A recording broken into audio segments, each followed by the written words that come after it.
Hi friends, Surya மாரி serial promo பற்றி பார்க்கலாம் வாங்க. அதுக்கு முன்னாடி நம்ம சேனலை சப்ஸ்கிரைப் பண்ணாதவங்க கீழே இருக்கிற சப்ஸ்கிரைப் பண்ண கிளிக் பண்ணிவிட்டு பக்கத்தில் இருக்கிற பெல் பட்டனையும் கிளிக் பண்ணிடுங்க.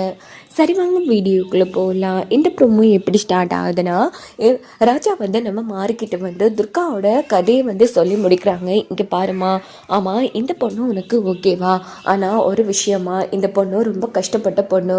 அவளோட அம்மா வந்து இல்லாமல் போயிட்டாங்க.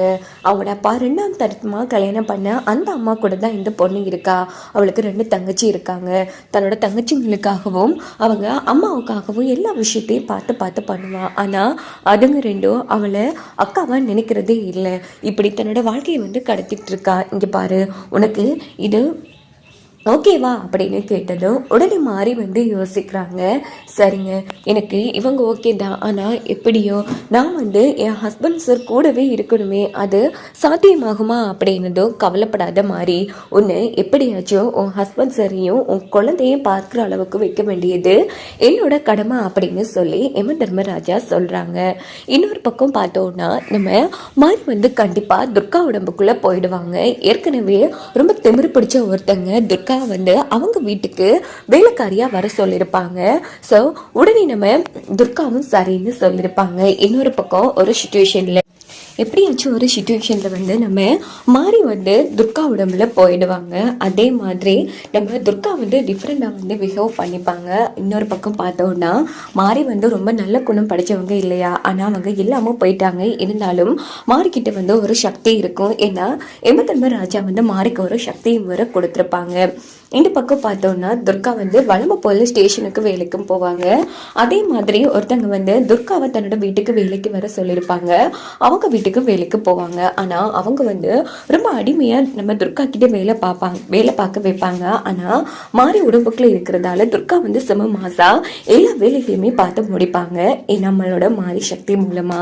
அதுக்கப்புறமா பார்த்தோன்னா மாறி எப்படியாச்சும் முயற்சி பண்ணுவாங்க, நம்ம ஹஸ்பண்ட் சரியும் குழந்தையும் பார்க்கணும் அப்படின்னு. உடனே மாறி என்ன பண்ணுவாங்கன்னா கிளம்பி நம்ம சூர்யா வீட்டுக்கு வருவாங்க.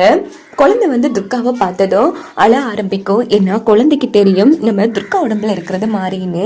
ஏன்னா கண்டிப்பா குழந்தையால உணர முடியும். ஏன்னா குழந்தை வந்து தேவியமா ஆச்சு. ஸோ நம்ம துர்கா வந்து குழந்தைய பார்த்ததும் உடனே தன்னை அறியாமலே கட்டிப்பிடிச்சு கொஞ்சம் ஆரம்பிப்பாங்க. இது பார்த்து ஒட்டுமொத்த பேர் அதிர்ச்சி ஆகுவாங்க. யாருமா நீ பாட்டுக்கு வந்து இப்படி குழந்தைய கொஞ்சிட்டு இருக்க அப்படின்னும் போதும் உடனே துர்கா வந்து உஷாராயிடுவாங்க. ஏன்னா துர்கா உடம்புக்குள்ள இருக்கிறது மாறி இல்லையா. உடனே மாறி உஷாராயிட்டு இல்லம்மா அது வந்து அப்படின்னு தயங்கிட்டு மாறி இருக்காங்களா, அவங்களோட ஃப்ரெண்டு மானா அப்படின்னு போதும் எல்லாரும் அதிர்ச்சி ஆகிறாங்க. என்னது மாறிக்கு இப்படி ஒரு ஃப்ரெண்டா? ஆமாம், மாறி எனக்கு ஒரு டைமில் ஒரு உதவி பண்ணாங்க. அப்போது சமீபத்தில் அவங்க இல்லாமல் போயிட்டாங்கன்னு கேள்விப்பட்டேன். அதான் துக்கம் விசாரிச்சுட்டு போகலான்னு வந்தேன். குழந்தைய பார்த்ததும் என்ன அறியாமலே கட்டிப்பிடிச்சு கொஞ்சம் வேண்டியதாக ஆயிடுச்சு. என்ன மன்னிச்சிடுங்கம்மா அப்படின்னும் போது பரவாயில்லம்மா, பரவாயில்ல இருக்கட்டும், நீ மாறியோட ஃப்ரெண்டு வேற சொல்கிற, பரவாயில்லம்மா எங்கள் மாறி எங்களை விட்டுட்டு இவ்வளோ சீக்கிரம் போவான்னு நான் கொஞ்சம் கூட எதிர்பார்க்கல அப்படின்னதும் கவலைப்படாதீங்கம்மா, மாறி உங்களை விட்டு போகல, எப்பவும் அவ உங்க கூட தான் இருப்பா அப்படின்னு நம்ம துர்கா உடம்புல இருக்கிற மாதிரி சொல்லிட்டு இருக்காங்க. என்னம்மா சொல்ற? ஆமா, மாரியோட நல்ல குணத்துக்கு அவ இதெல்லாம் நடக்கிறதெல்லாம் கண்டிப்பா பார்த்துட்டு தான் இருப்பா. அதே மாதிரி அவளோட ஹஸ்பண்ட் சாருக்கும் அவளோட குழந்தைக்கும் எந்த பிரச்சனையும் வராம பார்த்துப்பா, நீங்க அழாதீங்கம்மா அப்படின்னு மாறி அவங்க அம்மாவுக்கு வந்து ஆர்டர் சொல்லிட்டு இருக்காங்க. எப்பொண்ணு பல வருஷமா தொலைஞ்சு போய் கிட்டடியில தான் எனக்கு கிடைச்சா. இப்போ கடவுள் வந்து அதை நிரந்தரமா இல்லாம பண்ணிட்டாரேமா, அது நினைக்கும் போதுதான் எனக்கு ரொம்ப கஷ்டமா இருக்கு அப்படின்னு சொல்லி மாரியோட அம்மா வந்து ரொம்ப ஃபீல் பண்ணி எழுதிட்டு